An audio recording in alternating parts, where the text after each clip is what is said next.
সালামু আলাইকুম। ঐতিহাসিক মাই সন্তোষের পুরনো মসজিদ প্রাঙ্গণ থেকে স্বাগত জানাচ্ছি। ভিউয়ার্স জানিয়ে রাখি। আচ্ছা বলো, তোমার নাম বলো তো বাবু। আব্দুর রহমান। বাহ, আব্দুর রহমানকে প্রত্নতত্ত্ব অধিদপ্তর থেকে দায়িত্ব দিছে নাকি? যেখানে আসলে ছবি টবি তোলা যাবে না, তাই না বাবু? কোন ক্লাসে পড়ো বলো? আমি দেবী এই মাই সন্তোষ সরকারি স্কুলে? না তার মাতা ও তার স্কুল ও আচ্ছা, চার মাথা ওই যে ইয়াতে কেজি মোহাম্মতের স্কুলে। কিন্ডারগার্টেন। হ্যাঁ, বুঝতে পারছি। মাই সন্তোষের পুরনো মসজিদের, এটি পুরনো মসজিদের অঞ্চল। এইটার নিচে কিন্তু আরো পুরনো সভ্যতা লুকিয়ে ছিল। এই যে দেখতে পাচ্ছেন, এই জিনিসগুলো কিন্তু এতদিনে মাটি চাপা ছিল। আমি এর আগেও ভিডিওতে বলেছিলাম যে এই সভ্যতাটা মাটি চাপার নিচেই থেকে গেল। এটার যে একটা ইতিহাস ঐতিহ্য বাংলার আছে, নতুন করে খননে অনেকটাই বেরিয়ে আসতেছে। দেখতে পাচ্ছেন যে এই যে পিলারগুলো, এগুলো নিশ্চয়ই কোনো মসজিদ বা কোনো স্থাপনার পিলার বলেই মনে হচ্ছে।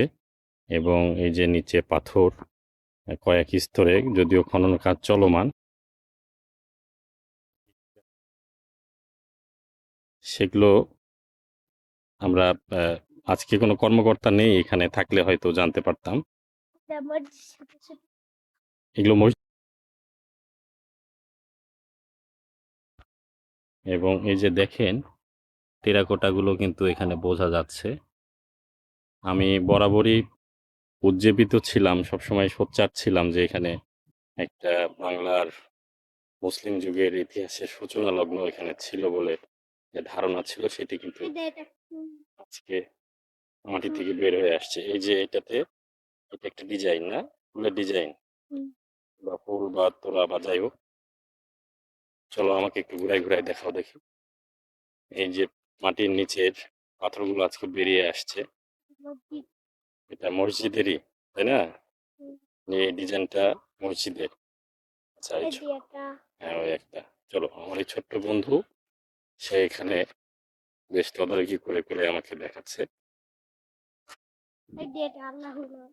কোথায় আল্লাহ? কোনটা কোনটা কোনটা দেখাও, কোনটা আল্লাহ লেখা? ওই যে উপরে এটাতে? তাই? আচ্ছা চলো দেখি,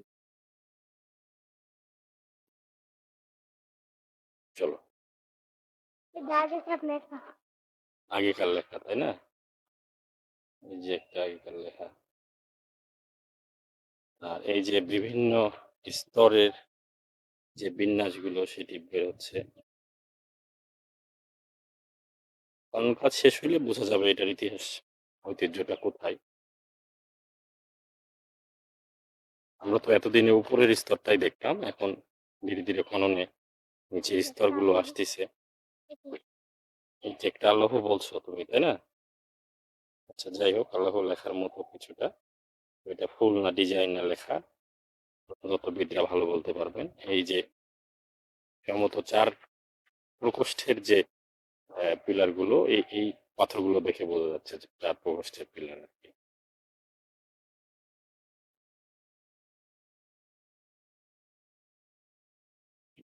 অনেক সমৃদ্ধ ইতিহাস এটার মধ্যে লুকিয়ে আছে। এই যে দেখতে পাচ্ছেন, এতদিন এর উপর দিয়ে মানুষ যাতায়াত করেছে, কিন্তু সবকিছু মাটির নিচেই ছিল, সেটি অনেকটাই বেরিয়ে আসছে। আশা করি সামনে আরো কিছু আসবে। আমরা ভালো ইতিহাস, একটা সমৃদ্ধ ইতিহাস পাবো বলে বিশ্বাস করি। ধন্যবাদ সবাইকে।